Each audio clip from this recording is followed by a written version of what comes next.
Við erum hér í kríurannsóknum og kríur eru náttúrulega ótrúlega merkilegi fuglar sem að fara lengst í sínu fari, árlega fari, allra dýra á jörðinni. Just this tiny bird that can circumnavigate the globe is amazing, and just having a better understanding of how and maybe even why it does it would be amazing. The kria is the most exciting bird to study of all because we believe it is the world record holder. No animal on this planet travels further than the kria does in 1 year. So these birds are so small, right? They fit in your hand, but they can make a whole journey to Antarctica and back again in 1 year. So we're taking GPS loggers and attaching them to Arctic terns, and we actually recaptured 3 birds from last year that we caught that had gone the entire span of the globe and back wearing their loggers, which was really exciting to be holding a bird and to know how far it's gone. Og þessi merkilegu GPS-tæki, þau geta sagt okkur með mikilli nákvæmni staðsetningunum fuglana, hvar þeir eru bæði í æti hér úti, en eins hvar þeir fara á sinni farleið til suðurskautsins. By putting out these loggers, we have to be able to keep really good records of what we've put out, about the condition of the birds we've put them on, and then that can inform us about how maybe body condition has affected their ability to migrate. So we have to get the data back, and that is really where we make the discoveries. It's fascinating to track animals because it's like being a real-life detective. Can you imagine the first people that summited Everest and the first people that made it to the South Pole? We get to be the first people to understand where animals go and what animals get up to. With the GPS loggers, it's literally like they were holding an iPhone the entire way to Antarctica, which is really cool.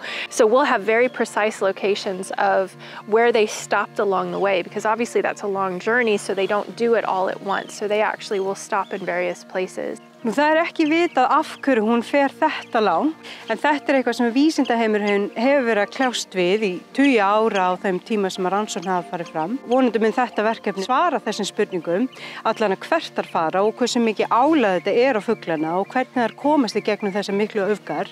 And we don't know how quickly they travel there, how much they have to stop to rest and to feed and to drink and to sleep, and that's what our tracking here is hoping to discover. So we'll be able to pinpoint a little bit more some of those stopover places because they're so important. If the birds end up at these stopover places and then they either can't find the food that they need, or they encounter humans in a way that might impact their population or just simply make them more tired, that can make the difference as to whether or not they're able to make their entire journey. They presumably encounter or use the winds in some way. So I'm going to work with the Met Office in the UK, and we're going to try and model the wind conditions that these birds face and see if it helps them during these long distance flights. The kria is so interesting because it's so angry. You know, it's furious when you hold it. It's like biting you and pecking you in the head. I have some scabs in my hair.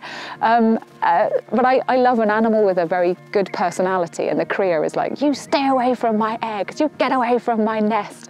I love that about it. Because these birds are so small, we haven't been able to have the technology until just very recently where the tags are miniaturized enough to be able to put them on a bird that flies so far and is so small. And you can imagine if you're trying to run with a backpack on, that's a lot harder than running without one.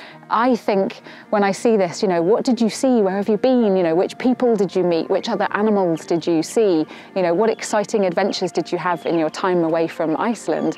And we get to be the first people to discover that. So we're like explorers, but in biology, I suppose. Það fara mjög svipuð búsvæði frá norðurheimskautinu til suðurheimskautsins og okkar bestu tilgátu fjalla það að þær eru að sækja svipuð fæðusvæði og svipuðar aðstæður til þess að halda sínu lífi áfram. Holding birds is always amazing. Not many people get to see a bird as close as we do as scientists, and it's one of the things I love about being a scientist, is being able to hold an animal and look at its face really close and see those beautiful feathers and that red beak. It's lovely.